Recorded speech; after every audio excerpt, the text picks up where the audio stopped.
जय हिंद दोस्तों। अपने इस वीडियो में हम सीखने वाले हैं कि शून्यकों की संख्या को कैसे ज्ञात किया जाता है अगर ग्राफी माध्यम से क्वेश्चंस दिए गए हों तो, यानी चित्र के द्वारा दर्शित करके अगर हमारा सवाल दिया गया है तो इसमें हमें शून्यक को ज्ञात करने के लिए क्या करना होगा, इसके बारे में पढ़ने वाले हैं और सीखने वाले हैं कि शून्यक हमारे कैसे और कितने और कहाँ से प्राप्त होते हैं। इन सभी का विस्तार से हम अपने इस वीडियो में आप लोगों के लिए व्याख्या करने वाले हैं। तो आइए पहले हम सीख लेते हैं कि शून्यकों की संख्या ज्ञात कैसे करते हैं और ये शून्यक होते क्या हैं, किनके मान को हम शून्यक कहते हैं। तो पहले यहाँ पे समझते हैं, जैसा कि क्वेश्चन में लिखा भी गया कि किसी बहुपद f ऑफ x के लिए y बराबर f ऑफ x के ग्राफ दिए गए हैं। प्रत्येक ग्राफ में f ऑफ x के शून्यकों की संख्या ज्ञात कीजिए। ये हमारा क्वेश्चन का टाइटल दिया गया है, जो हेडिंग हमारा मेन है।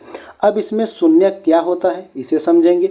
तो अगर कोई भी आकृति बनाई जाती है या कोई भी बहुपद दिया होता है, पहले हम बहुपद से समझते हैं। कोई भी अगर बहुपद दिया होता है, अगर उसमें x की अधिकतम घात 1 है तो वह रैखिक बहुपद होगा। अगर x की अधिकतम घात 2 है तो वह द्विघात बहुपद होगा।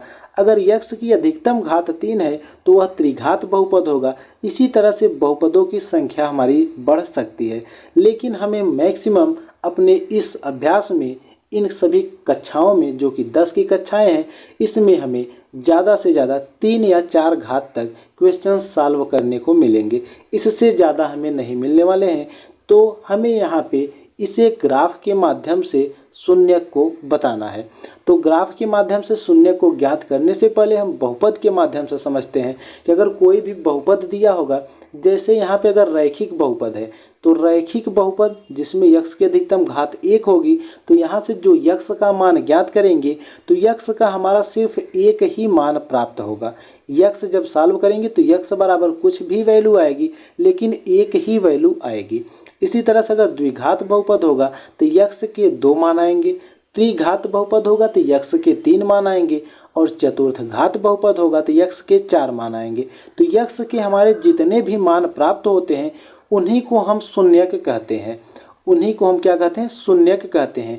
तो इसमें हमें x के मान को ही प्राप्त करना है, लेकिन यहाँ पे चित्र में x के मान को प्राप्त कैसे करेंगे, क्योंकि इसमें तो कोई बहुपद दिख ही नहीं रहा है। तो इसमें ध्यान देने योग्य बातें ये है कि इसमें चित्र में यानी ग्राफी विधि में हमें शून्यक की संख्या को ज्ञात करने के लिए हम देखेंगे कि x अक्ष और y अक्ष को छोड़ के, जैसे कि यहाँ पे ये लिखा गया है, इस तरह से लाइनिंग खींची गई, x अक्ष है और ये y अक्ष है, लिखा भी गया है।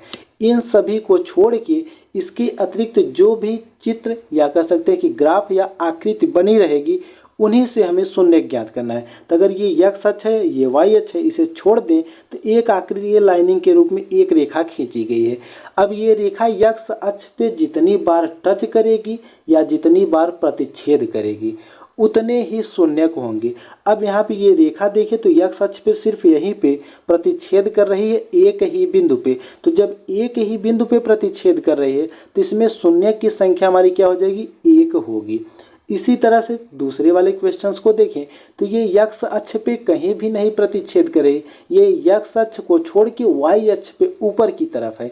तो इस तरह के भी क्वेश्चंस मिलेंगे। अगर x अक्ष पे कहीं भी टच न किया गया हो, या तो कह सकते हैं कि x अक्ष के ऊपर हो या फिर x अक्ष के नीचे हो। जैसे यहाँ पे ऊपर है, हो सकता है नीचे भी आ जाए, लेकिन x अक्ष को टच नहीं करेगा, x अक्ष को छुएगा नहीं, x अक्ष को प्रतिच्छेद नहीं करेगा, तो हमारे शून्यक की संख्या शून्य ही होगी, जिसे 0 कहा जाता है। तो इसमें हमारी शून्यक की संख्या क्या हो जाएगी? 0, क्योंकि इस x अक्ष पे ये चित्र कहीं भी नहीं टच किया गया है। इसी तरह से ये तीसरा क्वेश्चन हमारा दिया गया है। तो तीसरे क्वेश्चन में देखें तो x अक्ष को सिर्फ यहाँ पे एक ही बार टच किया गया है या प्रतिच्छेद किया गया है, तो इसमें हमारे शून्यक की संख्या 1 हो जाएगी। आइए इसी क्रम में आगे के क्वेश्चंस को भी देखते हैं। तो यहाँ पे देखें तो हमारा जो अगला ग्राफ है ये बना हुआ है। तो इसमें देखें तो x अक्ष को 2 बार यहाँ पे प्रतिच्छेद किया गया है, एक यहाँ पे और एक यहाँ पे। तो 2 बार प्रतिच्छेद किए गए हैं x अक्ष पे, तो इसमें शून्य की संख्या हमारी 2 हो जाएगी। इसी तरह से अगले क्वेश्चन में यहाँ पे प्रतिच्छेद किया गया और यहाँ पे और यहाँ पे, टोटल को अगर काउंटिंग करें तो 1, 2 और 3 स्थानों पे x अक्ष पे प्रतिच्छेद किया गया है, तो इसमें शून्य की संख्या हमारी 3 हो जाएगी। इसी तरह से इस क्वेश्चन में देखें तो यहाँ पे x अक्ष को एक बार यहाँ पे और एक बार यहाँ पे टोटल 2 बार प्रतिच्छेद किया गया है, तो यहाँ पे हमारे शून्य की संख्या 2 हो जाएगी। आइए इसी क्रम में 3 क्वेश्चंस और हमारे हैं इस अभ्यास के, उन्हें भी हम इसी आसान भाषा में समझते हैं। अब यहाँ पे ये हमारा ग्राफ बना हुआ है, तो इसमें x अक्ष को देखें तो एक बार यहाँ पे और यहाँ टोटल 4 स्थानों पे जो है प्रतिच्छेद किया गया है, तो इसमें हमारे शून्य की संख्या हो जाएगी 4। इसी तरह से इस ग्राफ में यहाँ पे x अक्ष को और यहाँ पे टोटल 2 स्थानों पर प्रतिच्छेद किया गया है, तो इसमें शून्य की संख्या हमारी हो जाएगी 2। और ये हमारा इस वीडियो का आखिरी क्वेश्चन है और इस चैप्टर्स का भी आखिरी क्वेश्चन है। तो यहाँ पे देखिए x अक्ष को 1, 2 और ये 3 और ये 4 टोटल 4 बार प्रतिच्छेद किया गया है x अक्ष को, तो इसमें हमारे शून्यकों की संख्या हो जाएगी टोटल 4।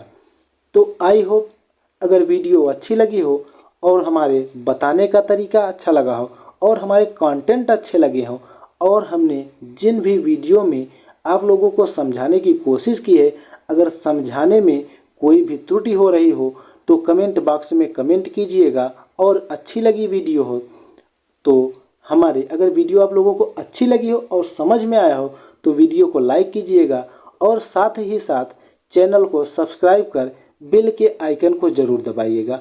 और इस चैनल का लिंक अपने यारों को, दोस्तों को ज़रूर से ज़रूर शेयर कीजिएगा ताकि वे भी अपने बोर्ड एग्ज़ाम के दृष्टि से अपने क्वेश्चनों को समझने की, सोचने की और हल करने की क्षमता को थोड़ा बढ़ा सकें और बेहतरीन प्रदर्शन कर सकें। तो बेहतरीन प्रदर्शन के लिए अपने बोर्ड एग्ज़ाम में अच्छा परसेंटेज लाने के लिए हमारे चैनल KP स्टडी के साथ जुड़िएगा। जो भी डाउट होंगे हम उन सभी डाउट को एकदम डीपली तरीके से, एकदम आसान भाषा में, पूरी जिम्मेदारी के साथ आप लोगों को बताने की कोशिश करेंगे। अगर आप लोग हमारे साथ इसी तरह के सहयोग बनाए रखेंगे तो हम जल्द ही आप लोगों के समक्ष लाइव क्लासेस में उपस्थित होंगे। धन्यवाद। अब मिलते हैं अपने नेक्स्ट वीडियो में नेक्स्ट क्वेश्चंस के साथ। तब तक के लिए धन्यवाद। जय हिंद, जय भारत।